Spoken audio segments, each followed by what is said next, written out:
ശരിക്കും പലരും ചോദിക്കാറുണ്ട് ഈ റിനോവേഷൻ ചെയ്യാൻ വേണ്ടിയിട്ട് ഈ ഫ്ലെക്സി ഫോൾഡ് യൂസ് ചെയ്യാൻ പറ്റുമോ എന്നുള്ളത്. അത് പറ്റുമോ എന്ന് ചോദിച്ചാൽ അത് നമ്മൾ മുമ്പ് ചെയ്തിട്ടുള്ള കബോർഡ് ഏതാണെന്നുള്ളത് നോക്കുകയാണെന്നുണ്ടെങ്കിൽ, ഇപ്പോൾ ഉദാഹരണം നമ്മളൊരു 5-10 വർഷം മുമ്പ് ഒരു അലൂമിനിയം ഫാബ്രിക്കേഷൻ കൊണ്ട് ഒരു കബോർഡ് ചെയ്ത ആളാണെന്നുണ്ടെങ്കിൽ ആ ഒരു അലൂമിനിയം ഫ്രെയിമുകളൊന്നും മാറ്റാതെ തന്നെ നമുക്ക് എന്ത് ചെയ്യാൻ പറ്റും, ഡോറ് മാത്രം റീപ്ലേസ് ചെയ്തുകൊണ്ട് ആ ഒരു ഫ്ലെക്സി ഫോൾഡിൻ്റെ ലുക്കിലേക്ക് കൊണ്ടുവരാൻ പറ്റും. നേരെ മറിച്ച് അതൊരു പ്ലൈവുഡ് കൊണ്ടോ അതല്ലെങ്കിൽ ചെതല് പോലുള്ള അങ്ങനെ എന്തെങ്കിലും കംപ്ലൈൻ്റ് ഒക്കെ ആയിട്ടുള്ള ഉൾഭാഗം മാത്രമാണെന്നുണ്ടെങ്കിൽ നമ്മൾ ഇത് റീപ്ലേസ് ചെയ്തുകൊണ്ട് മാത്രം കാര്യമില്ല. കാരണം വീണ്ടും അത് കംപ്ലൈൻ്റ് ആയി കഴിഞ്ഞാൽ പിന്നെ പൊളിക്കേണ്ടി വരും.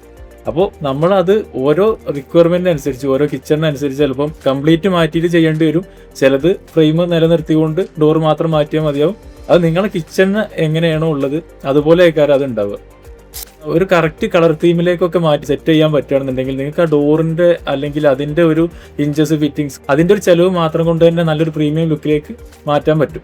പിന്നെ മാത്രമല്ല, ഇപ്പോൾ ഏകദേശം പല കിച്ചണുകളും നമുക്ക് ഈ റീവർക്കൊക്കെ ചെയ്യാനായിട്ടുണ്ടാവും. ചില ഇഞ്ചസുകൾ തൂങ്ങിയിട്ടും അതല്ലെങ്കിൽ വേണ്ട രീതിയിൽ ഡോർ അടയാതൊക്കെ ആയിട്ട് നിൽക്കുന്ന ആളുകളുണ്ടെങ്കിൽ ഇപ്പോൾ ഈ ഒരു ഷട്ടേഴ്സിൻ്റെ ഒരു പ്രൈസ് മാത്രം കൊടുത്തു കഴിഞ്ഞാൽ നല്ലൊരു പ്രീമിയം ലുക്കിലേക്ക് നിങ്ങളെ കിച്ചൺ മാറ്റാൻ പറ്റും.